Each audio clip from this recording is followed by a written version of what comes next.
Hello नमस्कार दोस्तों, स्वागत है आप सभी का सत्या एक्सीलेंट यूट्यूब चैनल पे। दोस्तों, अब तक जितने भी एग्ज़ाम हुए, जितने भी फेज की परीक्षाएं हुए, उसमें जितने भी इलेक्ट्रीशियन फर्स्ट ईयर के स्टूडेंट जो गए थे, जिनके बताए अनुसार यहाँ पर मैंने जो कवर किया है क्वेश्चन, अब तक ऐसे क्वेश्चन ही आपके पूछे गए हैं।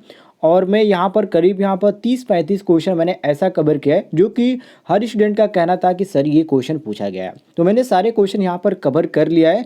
और जितने भी छात्र आईआईटीआई के सभी फर्स्ट ईयर के स्टूडेंट इलेक्ट्रीशियन ट्रेड्स हैं, सभी लोग इसको कंप्लीट दिखेगा, क्योंकि इस तरह के क्वेश्चन आपको परीक्षाओं में पूछे जा रहे हैं। तो चलिए यहाँ पर स्टार्ट करते हैं क्वेश्चन। और इसमें आप ध्यान रखिएगा, क्वेश्चन आपको क्रम वाइज नहीं मिलेगा, क्योंकि इंपॉर्टेंट क्वेश्चन मैंने यहाँ पर कवर किया है। और ये आपके पूछे गए क्वेश्चन है, ऐसा नहीं कि मैं अपने मन से यहाँ पर कवर किया हूँ। जो मैंने पेपर यहाँ पर जो स्टूडेंट दिए थे, जो उन्होंने व्हाट्सएप माध्यम से बताया, जितने भी लोग यहाँ पर यह व्हाट्सएप के माध्यम से जुड़ चुके, सभी लोगों का कहना था कि सर ये क्वेश्चन पूछे गए जो कि ज़्यादातर पूछे जा रहे हैं, तो उससे मैंने क्वेश्चन यहाँ पर कवर कर लिया। चलिए यहाँ पर क्वेश्चन हम स्टार्ट करते हैं। इसमें क्वेश्चन पूछा जा रहा है कि जल कुंडली उपकरण में डैम्पिंग बल क्यों आवश्यक है। अब यहाँ पर इसकी आवश्यकता के बारे में पूछ रहे हैं कि ये आवश्यक क्यों है। तो ये जो दोलनों होते हैं उसके बिना सुई को कंट्रोल करना इसकी ज़रूरत पड़ती है, तो इसलिए इसकी आवश्यकता होती है। तो यहाँ पर हमारा डी ऑप्शन करेक्ट आंसर हो जाता है। अगले क्वेश्चन पे आते हैं, जिसमें पूछा जा रहा है कि एक निरपेक्ष उपकरण कौन सा है। इसमें जो आपका स्पर्श रेखा गैल्वेनोमीटर होता है, जो कि यहाँ पर डी ऑप्शन दिया गया है, देख सकते हैं, ये आपका जो है एक निरपेक्ष उपकरण है, जो कि यहाँ पर डी ऑप्शन दिया गया है। डी ऑप्शन करेक्ट हो जाता है। अगले क्वेश्चन पे आते हैं, जिसमें पूछा गया है कौन सा बल एक संकेतक उपकरण हमें सूचक की गति पर पैदा करता है। अब इसमें देखिए, इसमें जो आपका विचलन बल होता है, जो विचलन बल जिसको बोला जाता है, यहाँ पर देख सकते हैं, ये आपका बी ऑप्शन करेक्ट हो जाता है। कौन सा बल एक संकेतक उपकरण में सूचक की गति प्रदान करता है, तो ये आपका हो जाता है विचलन बल, जो कि बी ऑप्शन दिया गया है। बी ऑप्शन हम करेक्ट मारेंगे। अगले क्वेश्चन पे आते हैं, जिसमें पूछा गया है कि एक इलेक्ट्रोडायनेमो प्रकार के उपकरण द्वारा किस मात्रा को मापा जाता है, शक्ति या धारा या वोल्टेज, या यहाँ पर डी ऑप्शन देंगे प्रतिरोध। तो इसमें आपका जो सही हो जाता है, यहाँ पर इसमें आपका ए ऑप्शन करेक्ट आंसर हो जाता है, जिसको हम शक्ति बोलते हैं। ए ऑप्शन हमारा बिल्कुल करेक्ट आंसर हो जाएगा। अगले क्वेश्चन पे आते हैं, जिसमें पूछा गया है कि माइक्रोवेव ओवन में प्रयुक्त जो मैग्नेट्रॉन होता है ट्यूब, उसका फिलामेंट वोल्टेज क्या है। क्वेश्चन एक बार मैं रिपीट कर देता हूँ। माइक्रोवेव ओवन में प्रयुक्त मैग्नेट्रॉन ट्यूब फिलामेंट वोल्टेज क्या है, मतलब इसका मान कितना होता है। तो ये आपका 3.2 वोल्ट से होता है, जो कि ऑप्शन में हमारा डी दिया गया है। तो डी ऑप्शन हम बिल्कुल करेक्ट आंसर मारेंगे। अगले क्वेश्चन पे आते हैं, जिसमें पूछा गया है हीटर बेस प्लेट में विभिन्न संस्थानों पर सुरक्षा जो आपका खांचे होते हैं, उसका उद्देश्य क्या है, मतलब कि वो खांचे देने का मतलब क्या है। क्वेश्चन में पूछा गया है कि हीटर बेस प्लेट में विभिन्न स्थानों पर सुरक्षा खांचे का उद्देश्य क्या है, ऐसे क्यों दिया जाता है। तो इसका रीजन होता है, जो उसमें अवयव होते हैं उसको दृढ़ता से रखने के लिए ये ऐसा किया जाता है। तो यहाँ पर बी ऑप्शन करेक्ट आंसर हो जाता है। अगले क्वेश्चन पे आते हैं, जिसमें पूछा गया है कि माइक्रोवेव ओवन में मैग्नेट्रॉन ट्यूब का क्या कार्य है, जो कि मैंने यहाँ पर कवर कर लिया इस क्वेश्चन को। यहाँ पर जो स्टूडेंट ने बताया था कि क्वेश्चन को 2 बार बता दिया था, यहाँ पर रिपीट हो गया, ठीक है, तो इसको छोड़ देते हैं हम। या वो आपका दूसरा क्वेश्चन था, इसको भी देख लीजिए। यहाँ पर आपका सही हो जाता है सी, जो कि दोलन और जो खाना होता है पकाने की आवृत्ति का ये उत्पादन करता है, इसलिए यहाँ पर मारेंगे हम सी ऑप्शन। वो कुछ दूसरा क्वेश्चन था, लेकिन सेम ही क्वेश्चन एक ही प्रकार का था, ठीक है, इसको हम सी ऑप्शन करेंगे। अगले क्वेश्चन पे आते हैं, जिसमें पूछा गया है कि ट्रांसफार्मर में टुकड़े को कोर का उपयोग करने का उद्देश्य क्या है। ट्रांसफार्मर में टुकड़े में कोर का उपयोग करने का उद्देश्य क्या है, क्वेश्चन में पूछा गया है। तो इसका यहाँ पर उद्देश्य क्या होता है, तो इसका उद्देश्य होता है कि जो भंवरधारी हानि होती है, जिसको हम एडिकरेंस लॉस बोलते हैं, उसको कम करने के लिए ऐसा किया जाता है, जो कि यहाँ पर डी ऑप्शन हमारा दिया गया है। डी ऑप्शन हम करेक्ट मारेंगे। अगले क्वेश्चन पे आते हैं, जिसमें पूछा गया है ट्रांसफार्मर से अधिकतम दक्षता प्राप्त करने के लिए क्या शर्त है। जो आपकी इफिशियंसी होती है उसको अधिकतम प्राप्त करने के लिए इसकी शर्त क्या होनी चाहिए। तो मैं आपको क्वेश्चन कराया था, जब वहाँ पर डीसी से आपका क्वेश्चन कराया था, या ट्रांसफार्मर में भी मैंने आपको बताया था, और यहाँ पर आपको डीसी मोटर में भी इसका जिक्र किया था। तो इसमें जो आपका होता है, वो आपका होता है कि जो ताम्र हानि है वो आपकी लौह हानि के बराबर होनी चाहिए, ठीक है, इफिशियंसी अधिक यदि प्राप्त करना चाहते हैं तब। तो यहाँ पर हमारा सी ऑप्शन करेक्ट आंसर हो जाता है, जो कि सी ऑप्शन यहाँ पर दिया गया है। तो सी ऑप्शन बिल्कुल करेक्ट आंसर मारेंगे। अगले क्वेश्चन पे आते हैं जो पूछा गया है कि पावर ट्रांसफार्मर का कोर बनाने के लिए किस सामग्री का उपयोग किया जाता है। वेरी वेरी इंपॉर्टेंट क्वेश्चन है। अब दोस्तों यहाँ पर ध्यान रखिएगा किस सामग्री का उपयोग किया जाता है, तो इसमें एक आपका होता है कोल्ड रोल्ड ग्रेन, जो कि इसमें आपका दिया गया option number D, cold rain gold, जो कि यहाँ पर डी ऑप्शन दिया गया हमारा, तो डी ऑप्शन हमारा बिल्कुल करेक्ट आंसर रहता है, कोल्ड रोल्ड ग्रेन। अगले क्वेश्चन पे आते हैं। अगला क्वेश्चन पूछा गया है कि आदर्श दो वाइंडिंग ट्रांसफार्मर में किस प्रकार का ईएमएफ प्रेरित होता है। ईएमएफ मतलब इलेक्ट्रोमोटिव फोर्स प्रेरित होता है। इसमें आपका कौन सा ऑप्शन सही हो जाता है, तो यहाँ पर आपका डी ऑप्शन करेक्ट हो जाता है, गतिशील, जो यहाँ पर दिया गया गतिशील रूप से प्रेरित ईएमएफ, जो कि डी ऑप्शन दिया गया, तो हम डी ऑप्शन बिल्कुल करेक्ट आंसर मारेंगे। अगले क्वेश्चन पे आते हैं। क्वेश्चन पूछा गया है कि ऊर्जा मीटर में रेंगने की त्रुटि को कैसे नियंत्रित किया जाता है, मतलब इसको कंट्रोल हम कैसे कर सकते हैं, इसमें क्वेश्चन पूछने का ये मतलब है। अब इसको कंट्रोल करने का यहाँ पर एक नीचे ऑप्शन दिया गया है कि डिस्क पर दो छेद ड्रिल व्यास के विपरीत हों तो ये आप इसको आसानी से कंट्रोल कर सकते हैं, तो ये हमारा डी ऑप्शन करेक्ट आंसर हो जाता है। अगले क्वेश्चन पे आते हैं जो पूछा गया है कि चल कुंडली मीटर के एक समान पैमाने पर होने का क्या कारण है। रीजन पूछ रहा है कि क्या ये होने का ऐसा क्या होता है, तो ये आपका होता है विचलन बलागुण धारा के अनुपातिक के, जो कि यहाँ पर हमारा ए ऑप्शन दिया गया है, तो ए ऑप्शन हम बिल्कुल करेक्ट आंसर मारेंगे। अगले क्वेश्चन पे आते हैं। नेक्स्ट क्वेश्चन इसमें पूछा गया है कि मापने वाले उपकरणों में नियंत्रण स्प्रिंग बनाने के लिए किस सामग्री का उपयोग किया जाता है। वेरी वेरी इंपॉर्टेंट क्वेश्चन है। अब दोस्तों देखिए इसमें किस सामग्री का उपयोग किया जाता है, तो इसमें किया जाता है आपका फास्फोर ब्रांच का, जो कि यहाँ पर फास्फोर ब्रांच जो दिया गया है यहाँ पे ऑप्शन नंबर डी दिया गया है, तो क्वेश्चन के अनुसार यहाँ पर ऑप्शन नंबर डी बिल्कुल करेक्ट आंसर हो जाता है। अगले क्वेश्चन पे आते हैं जिसमें पूछा गया कि समतल सतह में प्रकाश के प्रवाह को कौन सा शब्द संदर्भित करता है। वेरी वेरी इंपॉर्टेंट क्वेश्चन है। अब इसमें देखिए जो आपका इल्यूमिनेशन होता है, ठीक है, जो इल्यूमिनेशन होता है, प्रदीप्ति जो होता है, ये आपको इसको प्रदर्शित करता है, तो ये हमारा जो सही हो जाता है ऑप्शन नंबर बी बिल्कुल करेक्ट आंसर हो जाता है, बी ऑप्शन हम करेक्ट मारेंगे। अगले क्वेश्चन पे आते हैं जो कि पूछा गया है कि एमबी प्रकार के उच्च दाब पारा वाष्प लैंप किस स्थिति में संचालित किए जाते हैं। वेरी वेरी इंपॉर्टेंट क्वेश्चन है। अब इसमें देखिए जो यहाँ पर दिया गया ऑप्शन नंबर डी कि कोई भी स्थिति में इसको हम संचालित कर सकते हैं, मतलब कि कोई भी पोजीशन हो, चाहे ऊर्ध्वाधर हो या झुका हुआ हो या क्षैतिज हो, किसी भी पोजीशन में हम इसको स्थित कर सकते हैं, इसलिए यहाँ पर डी ऑप्शन हमारा बिल्कुल करेक्ट आंसर हो जाता है। अगले क्वेश्चन पे आते हैं जिसमें पूछा गया कि मेगर उपयोग में नहीं है फिर भी क्यों सूचक पैमाना शून्य पर स्थित नहीं है। वेरी वेरी इंपॉर्टेंट क्वेश्चन है, और इस सारे क्वेश्चन को यहाँ पर मैं एक बार पहले भी बता चुका हूँ, क्योंकि कुछ क्वेश्चन यहाँ पर रिपीट हो रहे हैं जो कि मैंने पिछले वीडियो में आपको बता चुका हूँ। अब इसमें आपका जो सही हो जाता है वो आपका ऑप्शन नंबर एक करेक्ट हो जाता है कि यह बल आघूर्ण को नियंत्रित नहीं कर रहा है, तो ए ऑप्शन हम बिल्कुल करेक्ट आंसर मारेंगे।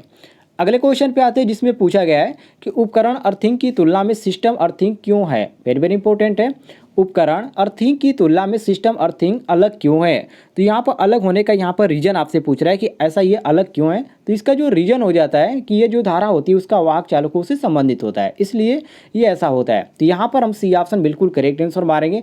जितने भी छात्र ITI वाले सभी लोग ध्यान से देख लीजिएगा, यहाँ पर आपका सी ऑप्शन करेक्ट आंसर हो जाता है। अगले क्वेश्चन पे आते हैं जिसमें पूछा गया है कि सिस्टम अर्थिंग को किस वायरिंग स्थापना के लिए किया जाता है, उपकेंद्र के लिए या गोदाम वायरिंग के लिए या घरेलू वायरिंग के लिए या व्यावसायिक वायरिंग के लिए। अब इसमें जो आपका सही हो जाता है यहाँ पर जो सही आंसर दिया गया वो आपका ए ऑप्शन दिया गया, क्योंकि उपकेंद्र जो होता है उसी के लिए ये आपका किया जाता है सिस्टम वायरिंग, ठीक है। अर्थिंग को किस वायरिंग के स्थापना के लिए किया जाता है, तो उपकेंद्र के लिए, तो ए ऑप्शन हम करेक्ट मारेंगे। अगले क्वेश्चन पे आते हैं जिसमें पूछा गया है कि अर्थिंग कहाँ किया जाता है। वेरी वेरी इंपॉर्टेंट क्वेश्चन है, जो सिस्टम अर्थिंग होता है वो कहाँ पर किया जाता है, ऐसा आपको इंपॉर्टेंट क्वेश्चन देखने को नहीं मिलेगा। देखिए जनरेटिंग स्टेशन या विद्युतीय लेपन स्थापना, या यहाँ पर आपका दिया गया छोटी और औद्योगिक स्थापना, और डी ऑप्शन दिया गया घरेलू वायरिंग स्थापना। अब इसमें आपका जो सही हो जाता है यहाँ पर ऑप्शन नंबर ए बिल्कुल करेक्ट आंसर हो जाता है, जिसको हम जनरेटिंग स्टेशन बोलते हैं, क्योंकि सिस्टम जो अर्थिंग होता है वो आपका वहीं पे किया जाता है जनरेटिंग स्टेशन पे। ये ऑप्शन हम करेक्ट मारेंगे। आगे बढ़ते हैं। नेक्स्ट क्वेश्चन पूछा गया था कि अर्थ प्रतिरोध परीक्षक का उपयोग करके अर्थ के प्रतिरोध को मापने के लिए एसी की आवश्यकता क्यों है। वेरी वेरी इंपॉर्टेंट क्वेश्चन ये भी है। अब यहाँ पर एसी की आवश्यकता क्यों, यहाँ पर रीजन पूछ रहा है, तो जो विद्युतीय अपघट्य की जो विद्युत वाहक बल होता है उसको हटाने के लिए ऐसा किया जाता है, यहाँ पर इसकी आवश्यकता इसी कारण पड़ती है, तो यहाँ पर हम डी ऑप्शन बिल्कुल करेक्ट आंसर मारेंगे। यहाँ पर जितने भी लोग यहाँ पर देख रहे हैं डी ऑप्शन करेक्ट आंसर मारेंगे। अगले क्वेश्चन पे आते हैं जो कि यहाँ पर क्वेश्चन पूछा गया था कि 300 वाट से ऊपर के लैंप के लिए किस प्रकार के लैंप धारक का उपयोग किया जाता है। अब इसमें किस प्रकार का लैंप का प्रयोग किया जाता है इसमें आपसे पूछा गया है। तो इसमें जो आपका गोलीय पद यथ पेंच जो होल्डर होता है उसका प्रयोग किया जाता है, और जो कि यहाँ पर आपका दिया गया है बी ऑप्शन यहाँ पर दिया गया, बी ऑप्शन हम करेक्ट आंसर मारेंगे, बी ऑप्शन करेक्ट आंसर हो जाता है। अगले क्वेश्चन पे आते हैं जिसमें पूछा गया था क्वेश्चन कि फ्यूज किस प्रकार के सामान के अंतर्गत आता है, फ्यूज किस प्रकार के सामान के अंतर्गत आता है, इसमें आपसे क्वेश्चन पूछा गया है। तो ये आपका आता है सुरक्षा के सामान, क्योंकि आप फ्यूज का मान यहाँ से जान सकते हैं, चाहे कि आपका एमसीबी हो गया या एलसीबी हो गया या कोई भी आपका सर्किट ब्रेकर है, ठीक है, वो किस में कार्य आता है, प्रोटेक्शन मतलब सुरक्षा के अंतर्गत आता है। तो यहाँ पर हम मारेंगे ऑप्शन नंबर जो यहाँ पर दिया गया हमारा, ये बिल्कुल करेक्ट आंसर हो जाता है, सी ऑप्शन सुरक्षा के सामान के अंतर्गत आता है। अगले क्वेश्चन पे आते हैं जिसमें क्वेश्चन पूछा गया है कि वायरिंग के लूपिंग सिस्टम में फेज कंडक्टर को कहाँ लगाया जाता है। वेरी वेरी इंपॉर्टेंट क्वेश्चन है। ये जो होता है सॉकेट संयोजन में लगाया जाता है, जो कि यहाँ पर डी ऑप्शन दिया गया है। तो क्वेश्चन के अनुसार हमारा डी ऑप्शन बिल्कुल करेक्ट आंसर हो जाता है। अगले क्वेश्चन पे आते हैं जिसमें क्वेश्चन पूछा गया है कि डाई स्टॉक सेट का क्या उपयोग है। वेरी वेरी इंपॉर्टेंट क्वेश्चन है। अब इसका उपयोग पूछा गया कि इसका उपयोग क्या है। तो इसका जो उपयोग होता है, बेलनाकार जो पाइप होता है उसमें बाय थ्रेड को काटने के लिए इसका प्रयोग किया जाता है, जो कि यहाँ पर हमारा सी ऑप्शन दिया गया है। तो क्वेश्चन के अनुसार यहाँ पर सी ऑप्शन हमारा बिल्कुल करेक्ट आंसर हो जाता है। अगले क्वेश्चन पे आते हैं जिसमें पूछा गया है कि घरेलू वायरिंग इंस्टॉलेशन में लूपिंग बैक जिसको या लूपिंग इंक्रीज के नाम से भी जाना जाता है, इस विधि को क्या पसंद की जाती है, मतलब इस विधि में आप किस चीज़ को यहाँ पर पसंद करते हैं, इसमें आपसे पूछा गया है। तो इसमें कोई भी अलग से जोड़ नहीं होते हैं और नहीं उपयोग किया जाता है जोड़ का, ये सबसे अच्छी विधि होती है इसमें। तो यहाँ पर हमारा जो सही हो जाता है बी ऑप्शन बिल्कुल करेक्ट आंसर हो जाता है, सभी लोग बी ऑप्शन मारेंगे।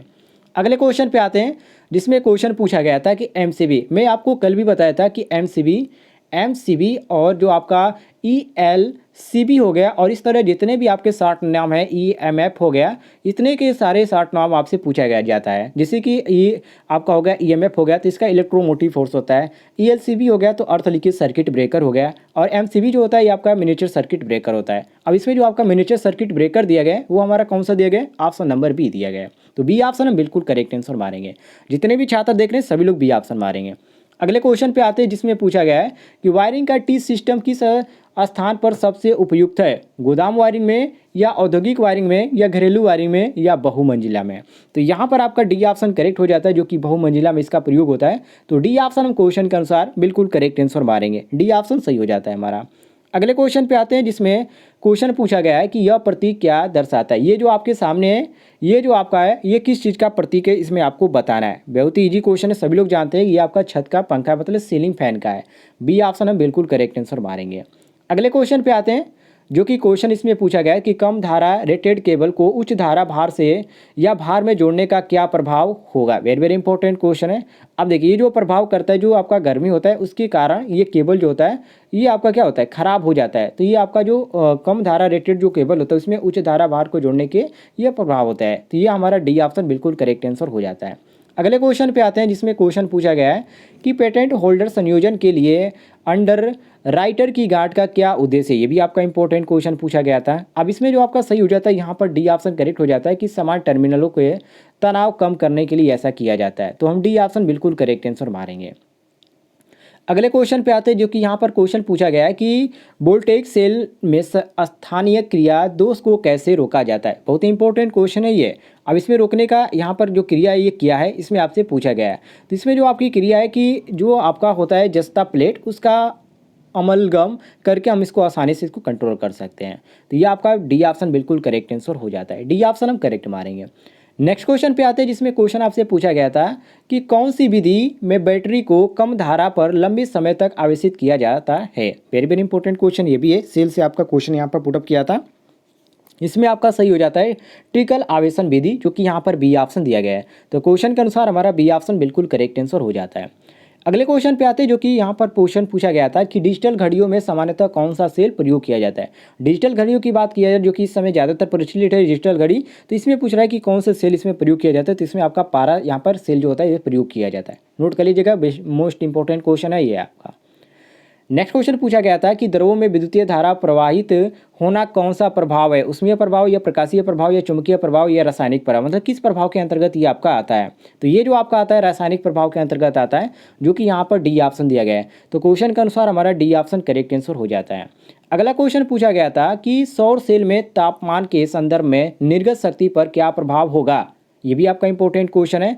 और इसमें आपका जो सही हो जाता है यहाँ पर नीचे डी ऑप्शन सही हो जाता है, तापमान में गर्मी की कमी के कारण। तो हम डी ऑप्शन बिल्कुल करेक्ट आंसर मारेंगे। सारे क्वेश्चनों को लिख लीजिएगा, यदि आप परीक्षा देने वाले जो हैं तो आप लिख लीजिएगा, इसमें से आपको जरूर क्वेश्चन पूछा जाएगा।